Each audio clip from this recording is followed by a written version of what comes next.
Well, if you've spent a bit of time now with the Wrexham players and the coach Phil Parkinson, what's it been like? No, it's been great. I was fortunate enough to meet him yesterday morning. Had a nice little boat cruise yesterday afternoon in a probably more of a casual environment. So no, a very, very nice guy, very humble guy, and it was good to see that as coaches we go through the same things. What have you made of their culture? I mean, there's a massive Hollywood story around this club. How do they transmit that to you? Yeah, it's one that they definitely have to balance. One side of it where obviously that's a side that brings a lot of let's say finance to the club, but also the most important part is winning the games on the field that give them that leverage to move forward. How much would you like to spoil their party tomorrow night? Yeah, look, this game's it's a pre-season friendly. It's an opportunity to try things with the players. They're at a certain level, and we're at a certain level as well with our players. But it's a game that we want to entertain. We want to entertain our fans that will come out tomorrow evening, and hopefully we put on a good performance. Is it a bit frustrating when there's such a big crowd and so much attention, and you haven't been able to build your squad yet? Yeah, it's a little bit frustrating in that manner, but opportunities arise for players when we haven't got all our players in at the moment. I think it's a great opportunity for those guys, and especially for our younger players, and they get game time as well. And how big is it for Australian football, these sorts of games? I'm sure you've been involved in a fair few now, but it's always Australian football on a big stage, and everyone's comparing it to other leagues. So how important is this challenge for the game on the whole, not just Sydney? Yeah, I think it's great for the game. I think it's great for the average person that doesn't even watch football to come out and see the spectacle, and then actually get hooked and then buy a season ticket and then come watch the A-League. So I think it's great for the game in Australia, and to bring these type of teams into the country, I think is something very special. James? Hi, Ufuk. Obviously you've brought a couple of players into the club this season, some younger players. Can we expect to see all of the new guys, and obviously Woody coming back from Perth, can we expect to see them feature tomorrow?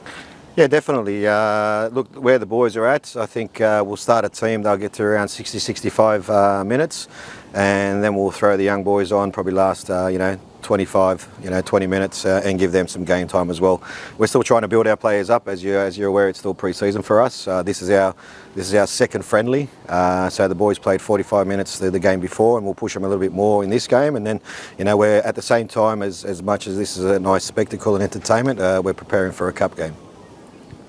Obviously, Douglas has made the headlines in the last 24 hours or so, shutting down some rumours that he might be leaving. Can we see first of all, we're going to see Douglas featured tomorrow? No, we've given him some extra time.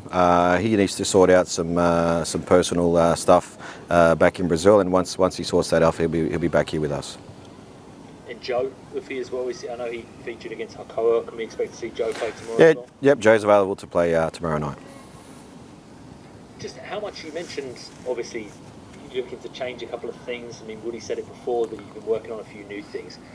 Is that more of a kind of season 3 of your tenure of looking how you want to evolve the team, or is that things that you've kind of decided over the off-season that you want to change and you need to change from last year?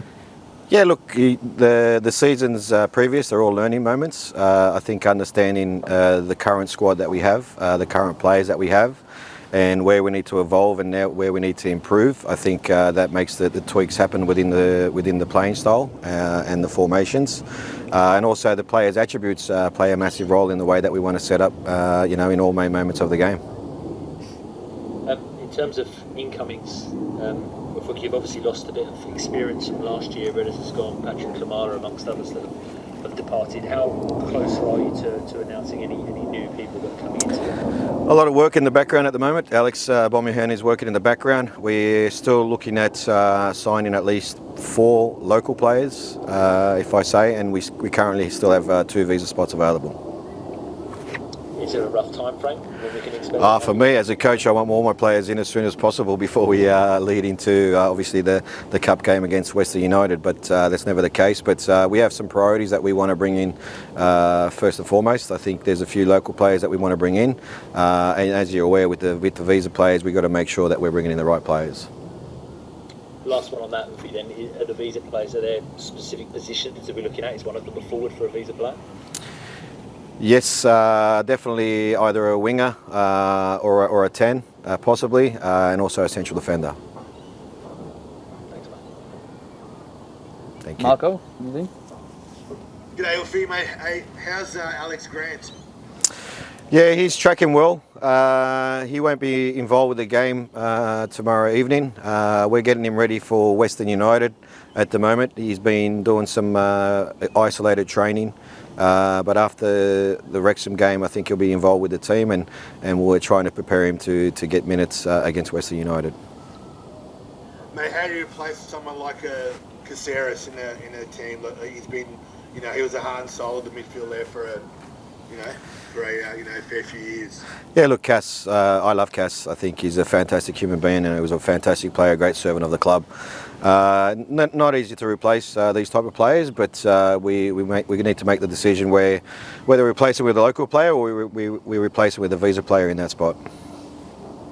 Mate, what about you? How have you come back after the sort of, I guess, maybe, what's the word, tumultuous end to last season?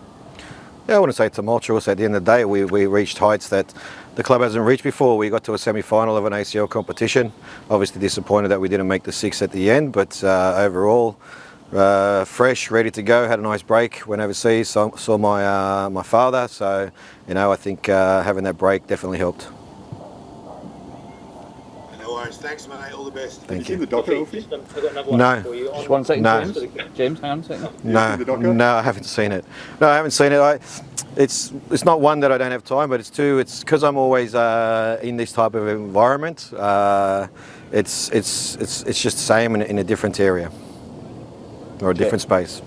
James? If we just on the goalkeeping situation, obviously there was a lot heralded around Gus putting pen to paper on a new contract this year. There were some nice quotes from yourself and the club. Do you have a number one in mind for this season, or can we expect to see a real mix of him and Harrison compete for before game one of the new season? No, we want definitely competition within the squad. We want competition for positions. The difference now is that Gus is getting regular football with the NPL side, which definitely helps. He's still a young goalkeeper, and we're trying to give Harrison some time, obviously, with the friendly games that we play in pre-season. So it's a bit of a balance, but I want them to compete and fight, and whoever puts their hand up will take the jersey.